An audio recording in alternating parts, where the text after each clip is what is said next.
কারো জনপ্রিয়তা দেখে যদি কারো জ্বলে, তাহলে তার তো কিছু করার থাকে না। আমরা গতকাল ২ টা দলের মহাসমাবেশ দেখেছি। একটা বাংলাদেশ ছাত্র দলের, আরেকটা হচ্ছে এনসিপির পক্ষ থেকে। ২ টো দলের আমরা দেখেছি পর্যাপ্ত পরিমাণে সেখানে তাদের সমর্থকরা, তাদের ভালোবাসার মানুষগুলো উপস্থিত ছিল।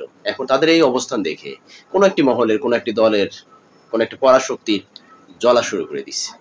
তাদের জ্বলতাছে। এখন এই জ্বলাতে কি তাদের কিছু যায় আসে? কিছুই যায় আসে না। দেখেন, এটা বাস্তবতা, আপনাকে মেনে নিতে হবে। যে কোনো কারো যদি পতন হয়, সেই পতনের জায়গা থেকে আবার কারো উত্থান হয়, এটাই বাস্তবতা। পৃথিবীতে প্রত্যেকটা জায়গায়, প্রত্যেকটা সেক্টরে কিন্তু এরকম। যে কোথাও যদি কারো পতন ঘটে, সেখান থেকে আবার নতুনত্ব কোনো কিছু সৃষ্টি হয়। তো আমরা দেখেছি জুলাই বিপ্লবের মধ্য দিয়ে ৫ই আগস্টে গত ১৭ বছরে একটি স্বৈরশাসকের পতন ঘটেছে। আর তার ফলশ্রুতিতে একটি দলের কি হয়েছে, জন্ম হয়েছে। সে হচ্ছে বাংলাদেশ নাগরিক পার্টি, অর্থাৎ এনসিপি, বাংলাদেশ নাগরিক পার্টি। এটা বৈষম্য বিরোধী ছাত্র আন্দোলনে যারা নেতৃত্ব দিয়েছে, সমন্বয়করা, তাদের নেতৃত্বে একটি দল গঠন হয়েছে, তার নাম হচ্ছে এনসিপি, অর্থাৎ বাংলাদেশ নাগরিক পার্টি। এখন তাদের জনপ্রিয়তা দেখে, তাদের উত্থান দেখে পরাশক্তিগুলো তাদের জ্বলতেছে, জ্বলা শুরু করে দিছে। এখন জ্বলা দেখলে তাদের জ্বললে কি কোনো কিছু হবে? হবে না। কোনো কিছু লাভ নেই। কারণ বাংলাদেশের জনগণ তাদেরকে ভালোবাসা শুরু করে দিছে। তাদের বিভিন্ন কর্মকাণ্ডগুলো তাদেরকে ভালোবাসা শুরু করে দিছে। তাদের নিয়ে আলোচনা আছে, সমালোচনা আছে, তর্ক আছে, বিতর্ক আছে। সবকিছু এটা বাস্তবতা, এটা মেনে নিতে হবে। কারণ কারো ভালো থাকলে কারোর কাছে কিছু খারাপ দিক থাকে, আবার কিছু খারাপ দিক থাকলে কিছু ভালো দিক থাকে, এটাই।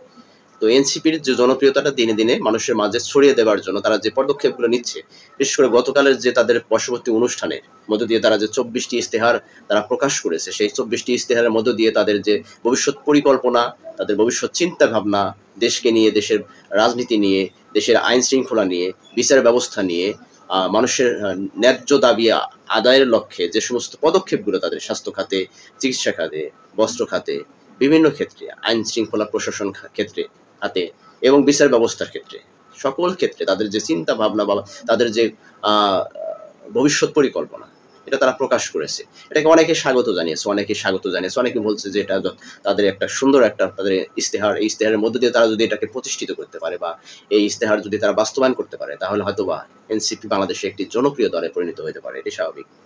বাস্তবতা এটাই।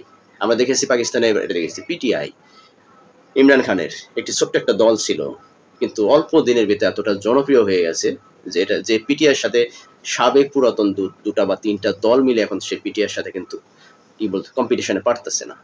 এনসিপির অবস্থা হয়তো বা এরকম হইতেও পারে, যদি তারা দলটাকে ওভাবে শক্ত করে ধরে রাখতে পারে, দলকে যদি ওভাবে পরিচালিত করতে পারে, দলের যে তাদের ভাবমূর্তি যদি ধরে রাখতে পারে, তাহলে হয়তো বা অল্প সময়ের ভিতরে তারা ওই পিটিআইয়ের মতো একটি জনপ্রিয় দল বাংলাদেশে প্রতিষ্ঠিত হতে পারে, এই এনসিপি।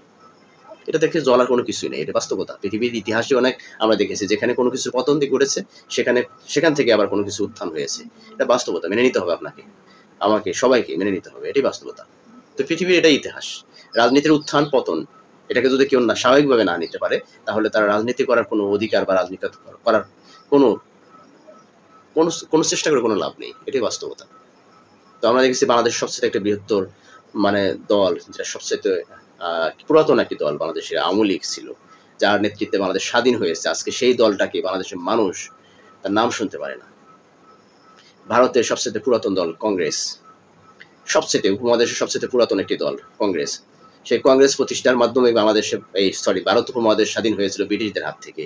আর সেই কংগ্রেস আজকে নেই, কংগ্রেসের নেতৃত্ব আজকে নেই, অধঃপতন হয়ে গেছে, স্বাভাবিক। বাংলাদেশ আওয়ামী লীগ বাংলাদেশ প্রতিষ্ঠা করেছে, বাংলাদেশের নেতৃত্ব দিয়েছে, স্বাধীনতার নেতৃত্ব দিয়েছে শেখ মুজিবের নেতৃত্বে, বাংলাদেশ স্বাধীন হয়েছে।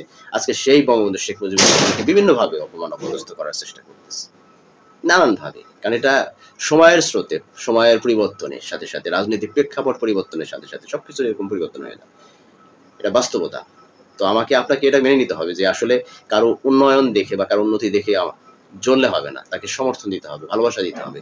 তাহলে আপনি তার চেয়ে বড় কিছু পাবেন, বড় কিছু হতে পারবেন, এটা স্বাভাবিক। আর আপনি যদি কারো উন্নয়ন দেখে, কারো যদি উন্নতি দেখে যদি আপনি যদি জ্বলা শুরু করে দেন, তাহলে আপনার পদপতন আরো বেশি হবে, এটা বাস্তবতা। ঠিক আছে? তো আমরা অবশ্যই এনসিপির যে বর্তমান যে তাদের ইশতেহার ছিল, সেই ইশতেহার যদি তারা ধরে রাখতে পারে, ইশতেহার মোতাবেক যদি তারা কাজকর্ম করতে পারে, যদি বাংলাদেশকে ওভাবে যদি তারা তাদের যে ইশতেহার অনুযায়ী যদি সামনের দিকে এগিয়ে নিয়ে যেতে পারে, তাহলে আমি মনে করি যে এনসিপি খুব দ্রুত, খুব অল্প সময়ের ভিতরে বাংলাদেশে একটি অপ্রতিদ্বন্দ্বী দলে পরিণত হবে। আমার মতের সাথে আপনাদের মত হয়তো নাও মিলতে পারে, এটা আমার ব্যক্তিগত মতামত। আমার মতামত আমি প্রকাশ করলাম, আপনার মতামত আপনি প্রকাশ করতে পারেন। কমেন্ট বক্স ওপেন আছে, ভালো লাগলে অবশ্যই সাবস্ক্রাইব করে পাশে থাকবেন, আর পেজ থেকে দেখলে অবশ্যই ফলো করে রাখবেন। ধন্যবাদ সকলকে। আসসালামু আলাইকুম।